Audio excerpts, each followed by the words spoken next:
এই রাজ্যে 100টি বিধানসভা কেন্দ্র আছে যেখানে মতুয়া ভোটের উপস্থিতি, আর 68টি কেন্দ্র তপশিলি জাতির জন্য সংরক্ষিত।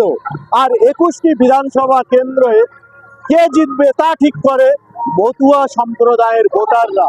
যে 21টি বিধানসভা কেন্দ্রে মতুয়া ভোটের সংখ্যাধিক্য, যারা এই নীতি নির্ধারণ করেন কে জিতবে, যাদের ভোটে নির্ধারিত হয় কে জিতবে আর কে হারবে, তাদের গ্রিপে এই 21টি বিধানসভার মধ্যে কয়টি বিধানসভা থাকে সেটাই এখন দেখার।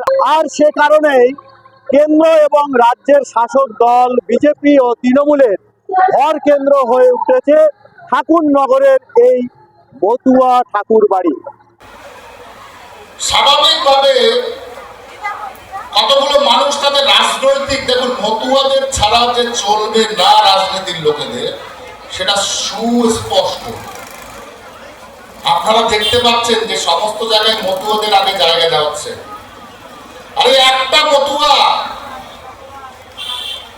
ব্যতিক্রম যাবে না, যারা সিটিজেন পাবে তাদের কথা বলছি, একটা লোক ব্যতিক্রম যাবে না। প্রত্যেকটা মানুষ পছন্দ করবে সেই ব্যক্তিকে যারা এই ভারতবর্ষে তাদেরকে নাগরিকত্ব দিয়েছে। আমি রাজনৈতিক কথা বলে অন্য প্রসঙ্গে নিয়ে যেতে চাই না, কিন্তু এটা আমার সমাজের সাথে অতপ্রতভাবে জড়িত, তাই এই বক্তব্য দিতে বাধ্য হচ্ছে। আর এই মতুয়া ঠাকুর বাড়িতে 26 সালের বিধানসভা নির্বাচনের আগে অল ইন্ডিয়া মতুয়া মহাসংঘ 3টে ভাগে ভাগ হয়েছে।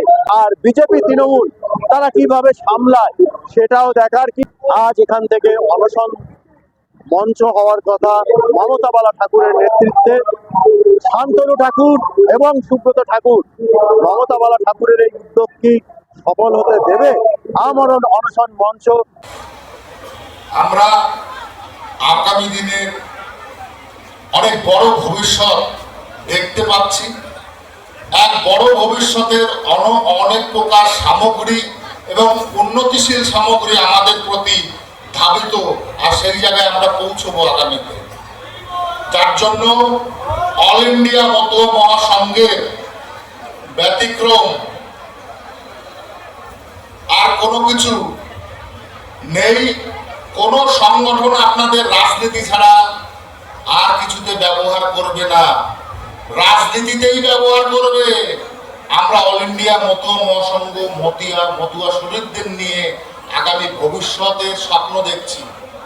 এটা রাজনৈতিক সংগঠন নয়। কোন রাজনৈতিক লোক আলাদাভাবে আমি ঠাকুরবাড়ির ব্যক্তিত্ব ছাড়া নেই আমার সংগঠনে। পুরো অল ইন্ডিয়া মতুয়া মহাসংঘ অরাজনৈতিক সংগঠন, অরাজনৈতিক সংগঠন, অরাজনৈতিক সংগঠন। আমরা আবেদন করেছি গৃহ মন্ত্রণালয়ের কাছে ব্যারিস্টার প্রমথ রঞ্জন ঠাকুরকে ভারত রত্ন দেওয়া হোক। তার যে ভারতের প্রতি অবদান, এই আগত উদ্বাস্ত মানুষদের প্রতি যে অবদান, সেটা অনস্বীকার্য, সেটা বলে প্রকাশ করা যাবে না। তাই তিনি ভারতরত্ন পাওয়ার যোগ্য এবং তাকে ভারতরত্ন উপাধি দিয়ে যাতে সার্থক লাভ করানো যায়, তার জন্য আমরা সেন্ট্রাল গভর্নমেন্টের কাছে আবেদন করেছি।